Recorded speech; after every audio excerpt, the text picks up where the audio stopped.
Pada suatu hari yang cerah, terlihat Russell yang baru saja tiba di rumahnya di dataran Michelle.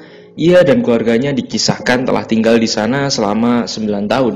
Namun tampaknya keluarga itu dijauhi oleh tetangga lainnya hanya karena terlihat sangat agamis. Russell juga sempat memasang salib di hutan belakang rumahnya yang selalu ia kunjungi setiap harinya untuk berdoa. Namun bayang-bayang masa lalunya tentang perang Pasifik selalu saja muncul di benaknya setiap kali ia memanjatkan doa di depan salib tersebut, terutama ketika ia dan prajurit lainnya menemukan jasad Sersan Miller di Pulau Solomon 12 tahun yang lalu. Mengetahui sersannya itu masih hidup meski telah dikerumuni banyak lalat dan luka dan juga nampak sudah berada di ujung mautnya, Russell pun memutuskan untuk menembak tepat di kepala sersannya itu untuk mengakhiri penderitaannya. Selesai dengan misinya, Russell mampir di salah satu tempat makan dan nampaknya ia tertarik dengan salah satu pelayan di sana yang bernama Charlotte. Di tempat itu juga terlihat adanya seorang pria lain yang bernama Erson. Dan ia dinarasikan bakal menjadi pasangan bagi salah satu pelayan lainnya di sana yang bernama Sandy. Dalam perjalanan pulangnya, Russell yang dijemput oleh Erskine, pamannya, sempat diberikan hadiah oleh pamannya itu berupa sepucuk pistol yang didapatkannya dari tentara Jerman saat ia berperang. Setibanya di rumah Russell, nampak Russell disambut bahagia oleh ibunya yang bernama Emma. Ia nampak begitu lega ketika mendapati anaknya itu berhasil pulang dengan selamat. Emma juga sempat menjodohkan Russell dengan Helen, namun tampaknya wanita itu malah lebih tertarik dengan Roy yang memberikan khutbah di gereja saat itu dan sekaligus kemudian menjadi pasangannya. Roy ini digambarkan sebagai pendeta yang memiliki mukjizat, artinya memiliki sebuah keajaiban di mana dalam salah satu scene-nya Roy berhasil menyembuhkan orang dan bisa tidak digigit oleh laba-laba tarantula. Hal itulah yang membuat Russell memantapkan niatnya untuk mendatangi Charlotte yang kemudian menjadi istrinya. Singkat cerita, Russell dan Charlotte telah dianugerahi seorang anak laki-laki yang diberi nama Arvin. Warga kecil itu juga memulai menempati rumah yang baru disewanya. Di rumah Emma yang kini hanya tinggal berdua bersama Erskine didatangi oleh Helen yang menitipkan putrinya yang bernama Lenora dan beralasan hanya ingin berkeliling bersama Roy menggunakan mobilnya. Namun tampaknya itu merupakan pertemuan terakhir wanita itu dengan anaknya karena setelahnya tidak ada kabar sama sekali darinya maupun Roy. Bahkan mayat Helen ditemukan 7 tahun kemudian yang terkubur di hutan, sedangkan Roy sendiri masih tidak diketahui keberadaannya. Kembali ke scene awal, Russell yang mendapati anaknya sering mendapatkan luka lebam di wajahnya kini merasa sangat kesal. Bahkan sempat memberitahu pada Arvin agar lebih berani untuk melawan para pembuli di sekolahnya. Arvin yang kini berusia 9 tahun itu sempat diajak sang ayah untuk kembali berdoa di tempat salib seperti biasanya. Namun tampaknya momen tersebut sempat diganggu oleh kedatangan dua pemburu yang mencemooh mereka hanya karena terlalu agamis dan nilai aneh sekali dan sangat membuat Russell kesal dengan dua pemburu itu. Namun ia masih bisa menenangkan dirinya dan terus melanjutkan doanya bersama Arvin. Hingga kemudian mereka mengunjungi salah satu lokasi yang menjadi tempat singgah para pemburu sebelumnya.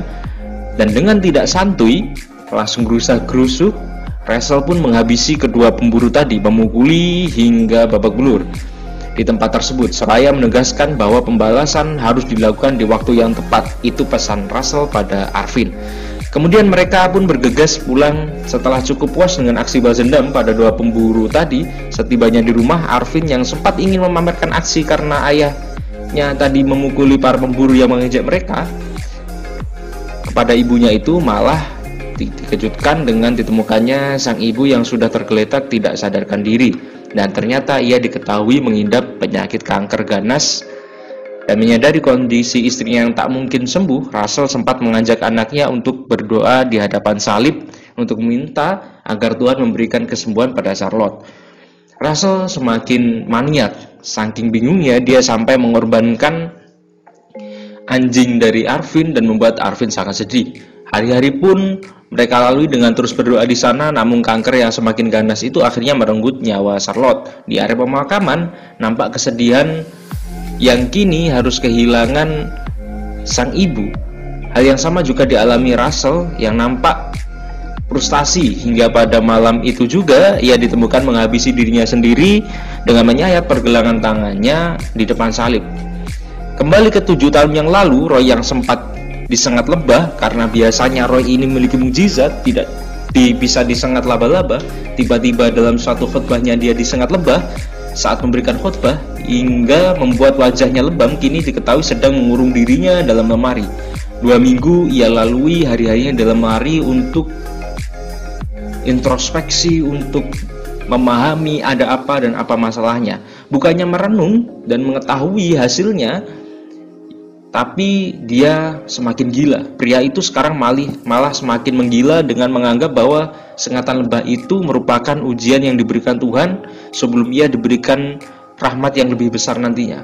Pemikiran yang kemudian membuatnya tercetus ide untuk mengorbankan istrinya sendiri, dan terlihat bagaimana ia dengan tidak santuy menghabisi nyawa Helen. Tepat setelah wanita itu menetapkan Lenora kepada Emma berharap punya Edotense, Roy juga sempat mencoba untuk membangkitkan kembali Helen. Karena Roy berpikir bahwasan jika mengorbankan dia akan menjadi anak Tuhan seperti Yesus. Namun tampaknya ia mulai tersadar bahwa kemampuan untuk menghidupkan orang yang mati tidak ada dalam dirinya. Ia lalu menguburkan istrinya itu di hutan dan segera kabur bersama Theodore yang merupakan satu-satunya saudara yang memiliki. Dalam perjalanannya itu, Theodore yang sempat memberikan nasihat kepada Roy nampaknya telah membuatnya tersadar dan kini berniat untuk bisa kembali menjemput Lenora di tempat Emma. Alhasil ia pun meninggalkan saudaranya itu di mobil dan lebih memilih untuk menumpang di mobil lainnya yang merupakan mobil milik Erson dan Sandy, yang seperti saya ceritakan di awal, Sandy dan Erson tadi di scene awal. Erson dan Andy nampak sangat baik, bahkan mereka mengaku cukup senang ketika bisa membantu Roy membutuhkan tumpangan. Namun entah apa yang dipikirkan oleh pasangan itu, mereka menghentikan mobilnya di dekat danau dan menyuruh Roy untuk berpose bersama Sandy yang sudah mengenakan bikini. Naasnya, Roy yang menolak perintah itu malah ditembak oleh Erson beberapa kali hingga ia pun menghilang dari dunia ini dan menuju ke alam baka dan tak bisa kembali bertemu lagi dengan Lenora. Singkat cerita, kini Arvin telah memasuki masa remajanya dan pada hari ulang tahunnya itu ia diberikan hadiah oleh Erskine berupa sepucuk pistol dari Jerman. Arvin yang selama ini begitu sayang pada Lenora dan menganggap jika adik tirinya itu sudah seperti adik kandungnya sendiri, jelas tidak terima setiap kali adiknya itu mendapat perlakuan bully dari teman-temannya di sekolah. Juga selalu menemani Lenora yang kerap kali mengunjungi makam ibunya setelah setiap pulang sekolah. Saat itu pendeta gereja sempat memanggil mereka berdua dan memberitahu bahwa ia akan digantikan sementara oleh keponakannya yang baru saja menyelesaikan sekolah Alkitab. Pendeta itu sempat meminta agar Emma bisa menyiapkan hidangan lezat untuk pendeta baru. Keesokan harinya, para jemaat gereja dengan sukacita menyambut kedatangan pendeta baru mereka yang diketahui bernama Preston. Sialnya, pendeta itu malah mempermalukan Emma dengan mengatakan bahwa piring yang digunakannya terlihat sangat buruk, termasuk dengan makanannya, sehingga ia memilih untuk mengorbankan dirinya dengan menyantap masakan Emma yang tidak enak itu sendirian dan berdalih agar semua jemaat bisa memakan makanan yang lebih lezat darinya. Melihat neneknya menangis karena dipermalukan oleh Preston, Arvin sempat terpancing amarahnya. Bahkan ia terlihat sangat ingin membalas perlakuan pendeta itu. Namun Emma melarangnya. Bersama dengan Lenora yang juga menganggap bahwa kedatangan pendeta itu merupakan rencana yang telah dibuat oleh Tuhan. Di hari berikutnya, kemudian Arvin menjemput Lenora dan tampak ia sudah sangat kesal terhadap perlakuan bully yang dilakukan oleh teman-teman adiknya pada adiknya tersebut. Hal itu juga yang membuatnya enggan untuk ikut ke area pemakaman bersama dengan Lenora dan memilih untuk kembali menghampiri para tukang bully demi membalas dendam atas perlakuan mereka pada Lenora. Satu demi satu, si tukang bully dihajar habis-habisan oleh Arvin sembari memperingatkan mereka agar tidak mengganggu adiknya lagi.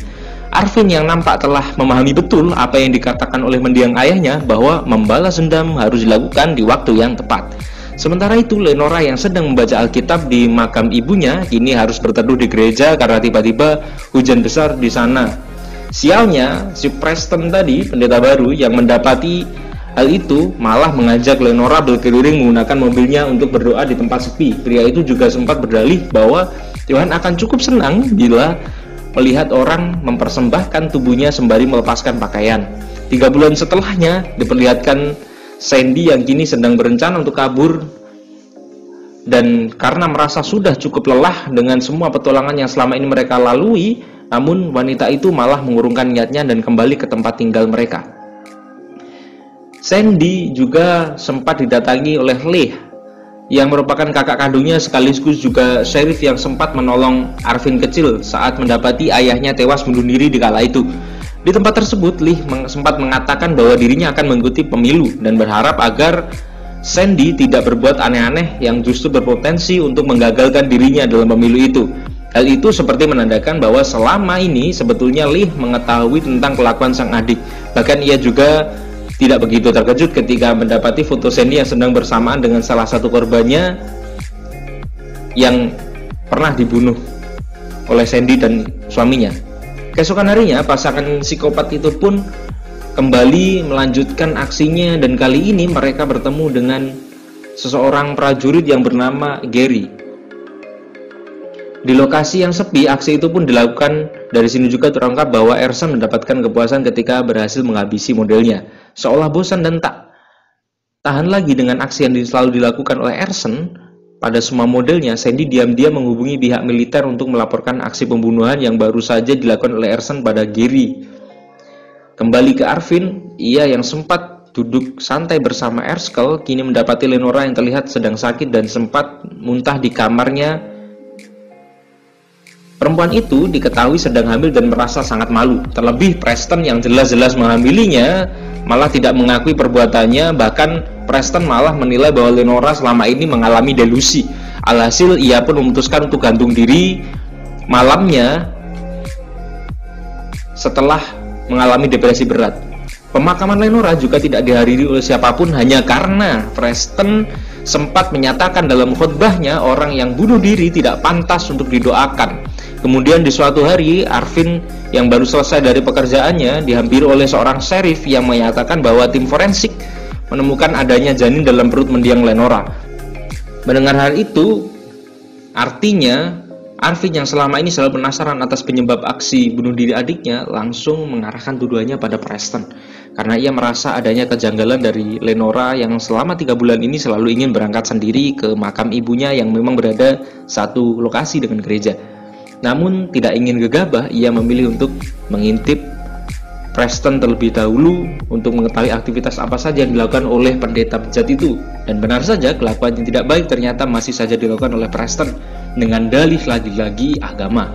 Dengan sebukti yang dilihat oleh Arvin akhirnya memberanikan diri untuk mendatangi Preston yang saat itu tengah berada di gereja. Di sana Arvin berpura-pura ingin melakukan pengakuan dosa di hadapan pendeta, namun ia malah menceritakan tentang dosa-dosa yang pernah dilakukan oleh Preston pada semua gadis termasuk istrinya sendiri. Merasa sangat tersindir, Preston memarahi Arvin saat itu juga, apalagi ia juga sempat disuruh mengakui semua kejahatan yang telah dilakukannya. Tak lama setelahnya, Arvin yang sudah sangat geram pada Preston kemudian menembaknya beberapa kali, lalu ia pun memutuskan untuk kabur dari sana dan menuju ke rumah masa kecilnya.